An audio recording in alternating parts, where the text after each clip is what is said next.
मधुमन्ने निष्क्रमणम् मधुमन्ने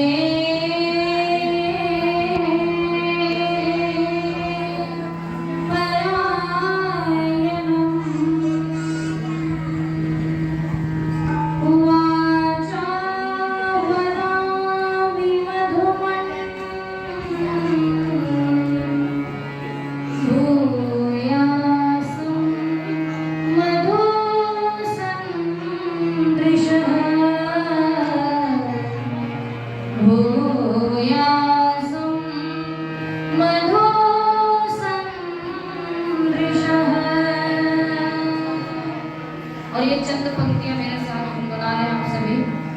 मेरा नाभि हो मधुमय, मेरा जाना भी मधुमय हो। मेरा नाभि हो मधुमय, मेरा जाना भी मधुमय हो। मेरा आना भी हो मधुमय, मेरा जाना भी मधुमय हो। मेरी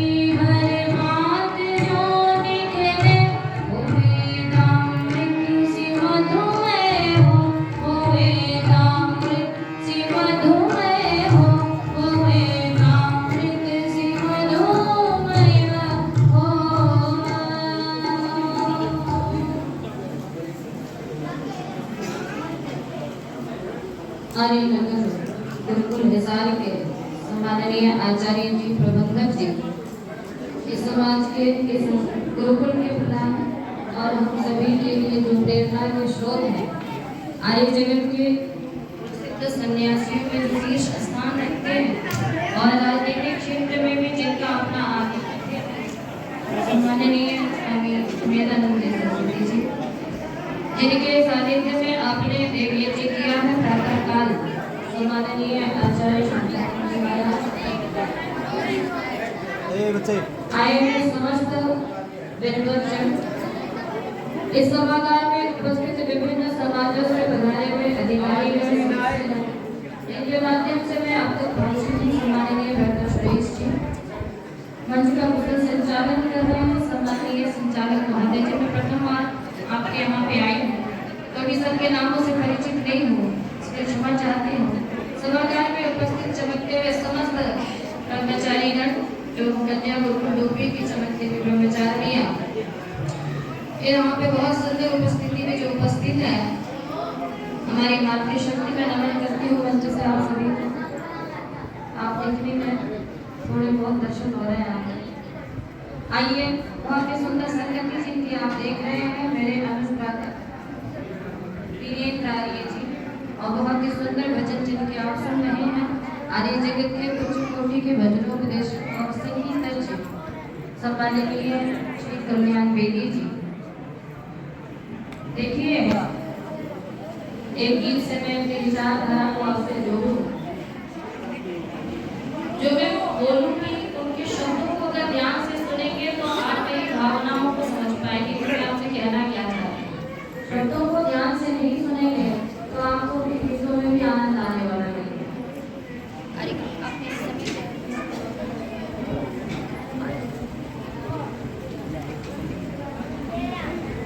आइए, एक छोटे से गीत से अपनी विचारधारा को आपसे जोड़ूं।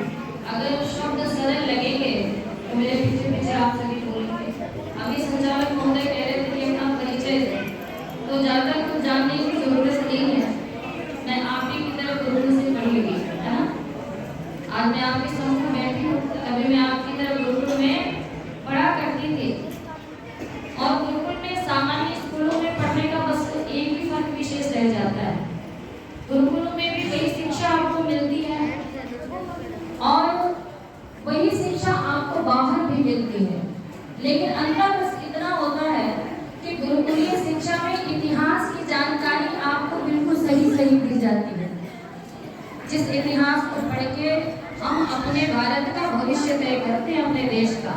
लेकिन गुरुकुल के इधर जो बाहर की कक्षाएं होती है, वो इतिहास की पूरी जानकारी हमें नहीं देती। गुरुकुलीय शिक्षा हमें भारतीय संस्कृति से प्रेम करना सिखाती है, वैदिक संस्कृति से प्रेम करना सिखाती है। सिखाती है, वो बाहरी शिक्षा हमें पश्चिमी सभ्यता से प्रेम करना सिखाती है। इसलिए अगर अपने देश की आन मान शान को बढ़ाना चाहते हैं ना, तो आए मैं अतिथियों से निवेदन करूंगी, अपने परिवार की एक संतान को गुरुकुल में अवश्य पढ़ाएं। नहीं पढ़ा सकते सभी को, तो एक संतान गुरुकुल को समर्पित करें। और मैं इसलिए कह रही थी कि मेरी परिवार की परंपरा है कि घर में जो भी संतान होगी, एक संतान गुरुकुल को समर्पित, और वो समाज के लिए समर्पित होती है।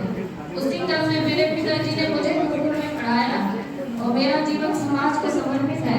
मेरी दो पुत्रियां गुरुकुल में पढ़ रही है, सभी छोटीपुरा, और एक पुत्र है। और मेरी भी यही संकल्पना है कि मेरी एक संतान इस समाज की उन्नति में अपना सहयोग करे। ये भावना कहीं जगती है तो गुरुकुलीय शिक्षा में जगती है। आइए एक छोटे से गीत के साथ अपने विचारधारा को जोड़ती हूँ। क्या जीवन को जानो नौका, प्रभु को पाने का मौका। जीवन को जानो नौका, प्रभु को पाने का मौका। ये जीवन जो यूं ही कमाएगा, प्रभु को मिल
लेकिन फिर भी भगवान के दर्शन नहीं होते, आपको भी नहीं हुए अभी तक।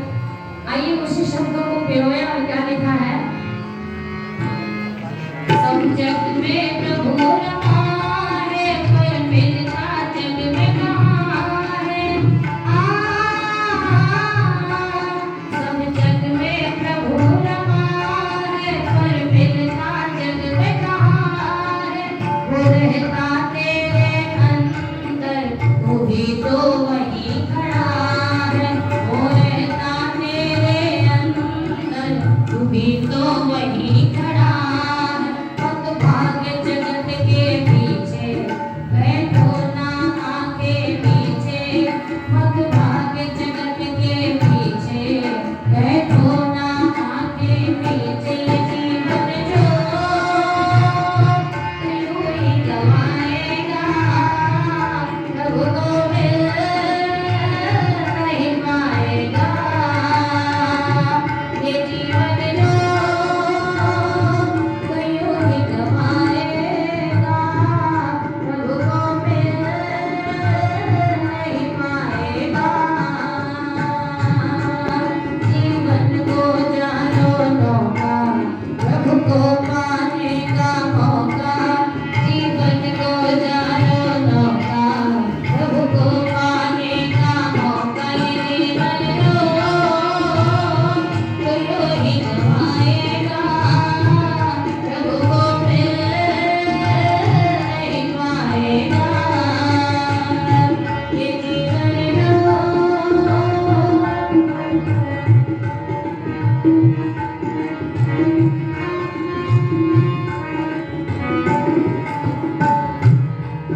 सारी दुनिया को देखा, फिर तेरे दर पर आया। सारी दुनिया को देखा, फिर तेरे दर पर आया। दरबार सजा था अंदर, मैं बाहर दौड़ लगाया। दरबार सजा था अंदर, मैं बाहर दौड़ लगाया। हम पछताते हैं नैना, हम देखना का ये कहना। हम पछताते हैं नैना, हम देखना का ये कहना। ये जीवन जो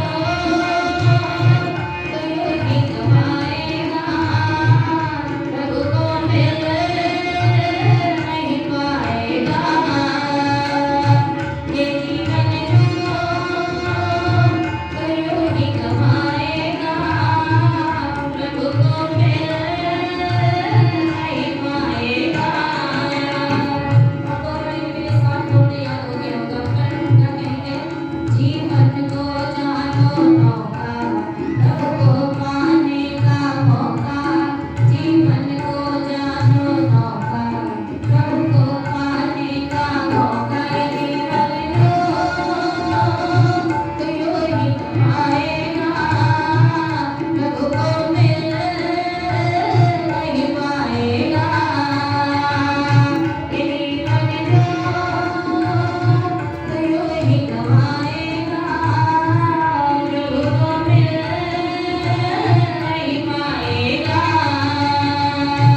प्रभु को मिल नहीं पाएगा, प्रभु को मिल नहीं पाएगा।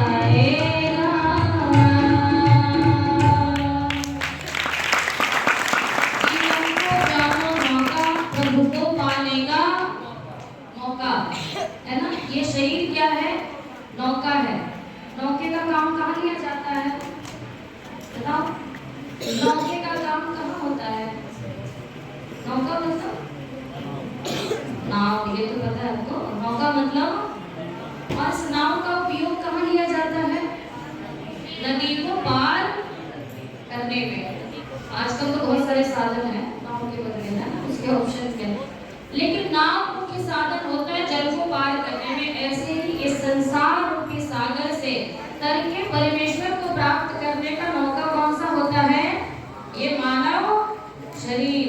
और ये मौका परमात्मा सभी को देता है ना। आपको भी दिया है, मुझे भी दिया है, सबको दिया है। और जो मौके को यूं ही गवाता है ना, जब मौका मिले तो कहते हैं मौके पे चौके छक्के हमें लगाने चाहिए। अभी लगाया हमारे मोदी जी ने, मौके पे चौके छक्के लगाए ना, हमने उनको प्रधानमंत्री बनाया और उन्होंने मौके को पहचाना, खूब चौके छक्के लगाए, ऐसे ऐसे काम करके दिखाए जिसको करना तो आसान था लेकिन कोई करने को तैयार तब नहीं थे बेटा।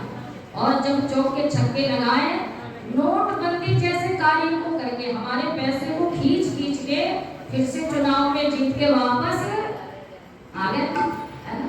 कहा जिसने मौके को पहचाना है, जिसने मौके पे सही कदम उठाया है, मौके को पहचान के जो मौके से फायदा उठाता है, वही व्यक्ति जीवन में आगे उन्नति को प्राप्त होता है।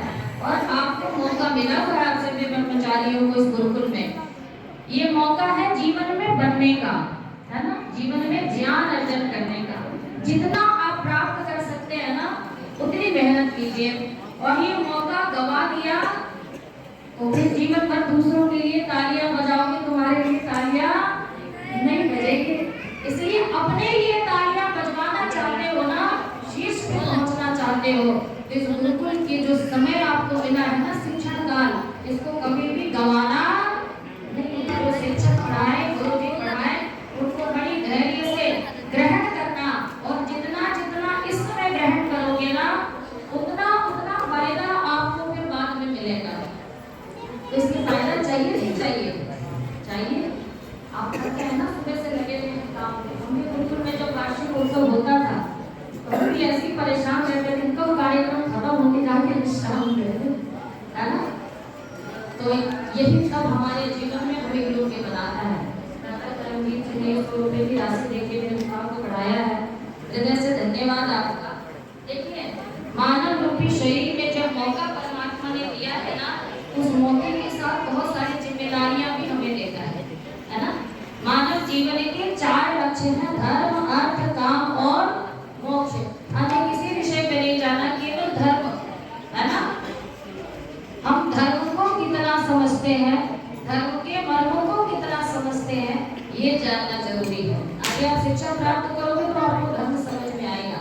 और एक वाक्य में समझ ले, जो व्यक्ति धार्मिक होता है उसकी संसार में पूजा होती है। जैसे धर्म क्या है? जिसने जिसको धारण किया। धर्म क्या है? जिसने जिसको धारण किया। अब जैसे अग्नि का धर्म क्या है? अग्नि का धर्म क्या? रोज ऐसे करते हैं ना आप सब, क्या है इसका धर्म? उसका गुण क्या है? जलाना। दाहक का अग्नि का धर्म है। और अग्नि कभी अपना धर्म छोड़ती है क्या? आप कभी कहो प्यार से नहीं, मैं आपके लिए हवन कर रहा हूँ, मैं आपकी श्रद्धा से जला रहा हूँ, हे अग्निदेव अगर मेरे हाथ जाए तो तुम जलाना मत। प्रार्थना करके कभी हाथ डाल के देखना, तो क्या अग्नि छोड़ देगी आपको? नहीं छोड़ेगी, क्योंकि अग्नि अपने धर्म को कभी भी नहीं छोड़ती। इसलिए विश्व में अग्नि की पूजा, बोलो बोलो, इसलिए विश्व में अग्नि की पूजा होती है। जल कभी भी अपना गुण धर्म नहीं छोड़ता, इसलिए जल की पूरे विश्व में पूजा होती है। प्रकृति कभी अपना गुण धर्म नहीं छोड़ती, इसलिए प्रकृति की विश्व में पूजा होती है। हवा कभी अपना गुण धर्म नहीं छोड़ता, इसलिए उसकी जगत में पूजा होती है। हम करते हैं ना अग्निहोत्र के माध्यम से जड़ चेतन देवताओं की पूजा। इसलिए जीवन में अगर चाहते हो कि तुम पूजे जाओ, आप बड़े होके आपका सभा में सम्मान हो, मर्यादा बने, आपके लिए लोग क्लैपिंग करें, तालियां बजाएं, आप शीर्ष पे पहुंचे जहां आप बोले तो हजारों लोग आपको सुने। अगर ऐसी भावना आपके हृदय में जगती है ना, तो अग्नि के समान धार्मिक बन जाइए। कभी भी अपने धर्म को छोड़ेंगे नहीं, कभी भी किसी प्रकार का कोई समझौता भविष्य में नहीं करेंगे।